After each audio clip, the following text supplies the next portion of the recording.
Good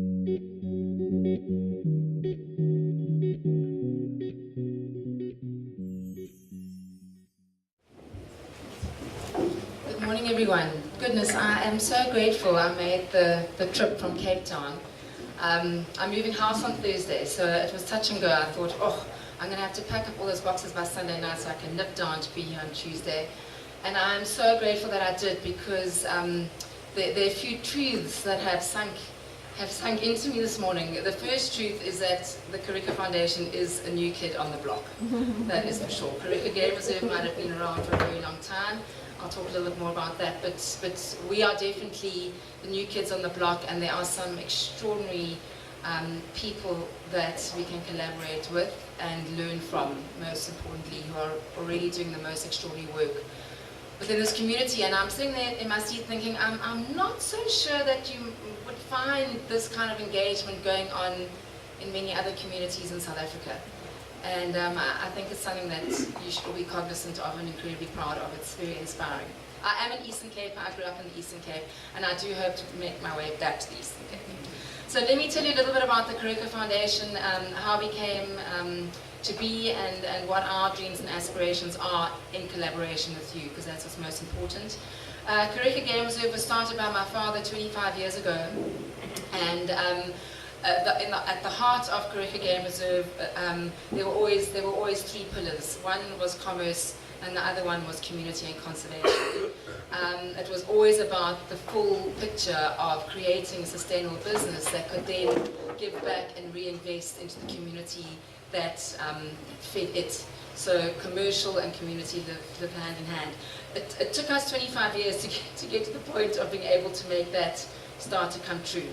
The Karika Foundation actually was founded in 2009, which was the point where we really started to want to complete that circle and start reinvesting into community and conservation. And it just never became possible because the commercial side of the business was growing so rapidly that reinvestment was just necessary for new land acquisition, for new lodges, and so far and so forth. And I think that we have to, at this point, conclude that 25 years was really worth the investment, because what we're sitting with now is a commercial product that is very stable and has a very strong foundation, and it is that commercial product that is funding the Karika Foundation. So 2 years ago, my brothers and I decided to take a courageous step and institute a compulsory conservation and community levy onto our rates. It was something that was being done in other parts of the country. Conway and Shamwari were bravely doing it in the Eastern Cape. Nobody else was doing it as yet, and we decided that we were confident enough in our relationships with our trade partners and with the product that we offered, and the time to do it was now. So we now add an extra 130 Rand onto every adult guest's fees in the form of a compulsory conservation and community levy, and that comes into the Karika Foundation Trust, and that budget we work with, me and my team, in deciding how to reinvest that into community and into conservation. And all of you who've already spoken this morning know that comes with its challenges, and you have to think very, very carefully about how you intend to make that reinvestment meaningful and sustainable. And we've spoken about that a lot. So the one thing we knew in entering into this community was that a lot was being done already, and the one thing we did not want to do was reinvent the wheel. So collaboration and the power of one was completely in our hearts at the beginning. We've only been around for a year, which is why I haven't actually met most of you. We haven't had the chance to start those collaborative conversations. But in the beginning, we set up 3 guiding principles, which I think is very useful to put on the table. And I think it definitely, from what I've heard this morning, is a model that can really work between us and between what's already going on in the community. So the first guiding principle for us in terms of deciding how to reinvest this budget was that the initiative for every single project had to come from the community and from the people in the community. That they first had to offer their resources. And those resources come in the form of leadership, of passion, of enthusiasm, of knowledge, of skills. Sometimes it comes from government and buildings and municipality and sports fields. But everybody, in order for it to work, the people who are going to be living and working with the project have to offer first. Otherwise, there is no sustainability. But within those projects, and so many of you spoke about this morning, there are always problems that arrive, and most of those problems arrive due to lack of additional resources, mainly funding and mainly training of people, and also the ability to employ somebody. You know, there is only so long that you can volunteer for. People need to make a living and they need to feed their families. And when you are doing good work, that work deserves to become your profession and you deserve to be paid for it. So those are, secondly, the resources that the Kureka Foundation can come and add to make something work. So where the passion already exists, where the energy exists, where a project has started and something's already happening, but there are gaps that need to be filled in order to make it sustainable and to work even more effectively, we are able to partner with that project and collaborate, train people, create a stream of revenue for employment to ensure that the project can continue and that people's work is being rewarded. There was a third criteria, and that criteria really spoke to the fact that every project needs consumables, things that are just that you need but don't continue in value. They're used and they no longer exist. And you do get to the point where and everyone will know this, that you donor fatigue, handouts, all of those aspects that we know don't work in the long run. So we grappled with how to make how to be able to provide funding for projects that actually wanted to play an active role, an accountable role, a responsible role of earning the resources they need. And that brought me to Sean Kelly and the Kulu Project and the Kulu Coin Initiative, which I actually really believe in, because what Kulu Coin says to me, which is a virtual currency, some of you may know about it, some of you may not, but it basically says for every hour of community service, you earn a virtual currency, 50 rand of a virtual currency called a Kulu Coin, and you collect these coins in a virtual bank account.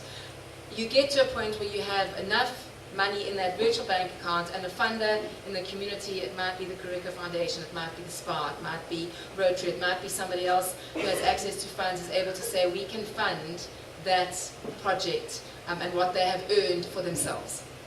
And that was very important because it breeds accountability, it breeds dignity, and it totally fuels the spirit of Ubuntu.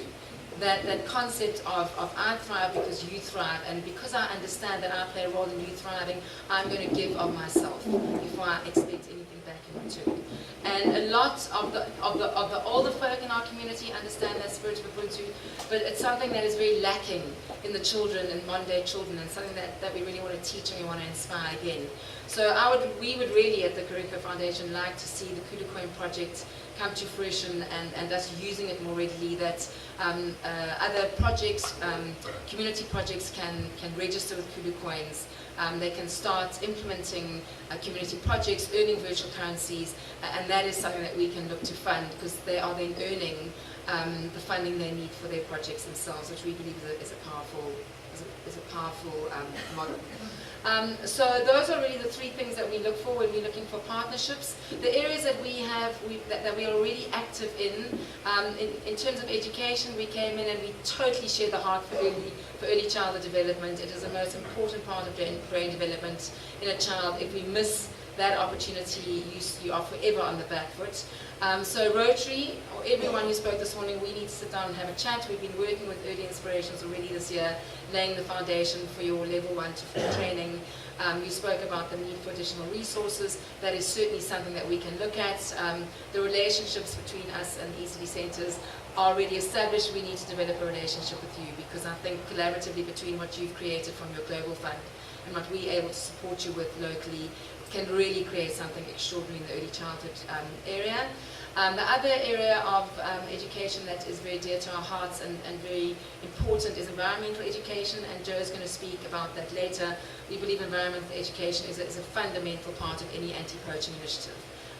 It's the proactive part as opposed to the reactive part. We believe in youth development. Our sports program, the Maweti is going to speak about, but there's sport gives self-esteem, sport creates dignity, sport creates community, gives children something to do in the afternoon, it creates healthy competition, and the ability to make friends with your rivals, all such important life skills that you learn through sport. So we're wanting to invest a lot of time, of resources, of training into sports development within the community. communities. Also our Burma dancers are youth development. I have a real passion for social and emotional learning. I've been very active in it in Cape Town with education. So we'd also like to see social and emotional learning being integrated into various projects in education and in sport. And then enterprise development, helping small enterprises with their pitfalls, with their gaps that are hindering their ability to get enterprise off the ground within the community and employ people. And that's just a starting point. I see this, the first 25 years of Curricular Game Reserve was the commercial side of the business. I really, really do believe that the next 25 years is about community and conservation. The commercial side of the business feeds community and conservation, so we have to be cognizant of that and incredibly grateful. And I say thank you to my dad every single day for the work that he did that has enabled me to do this work that I do, which I love so much. And this work is going to bring me into your homes and into your businesses for incredible conversations and collaboration, and I really look forward to that. So I'm going to ask Namawea and Joe to come and talk to you a little bit more about what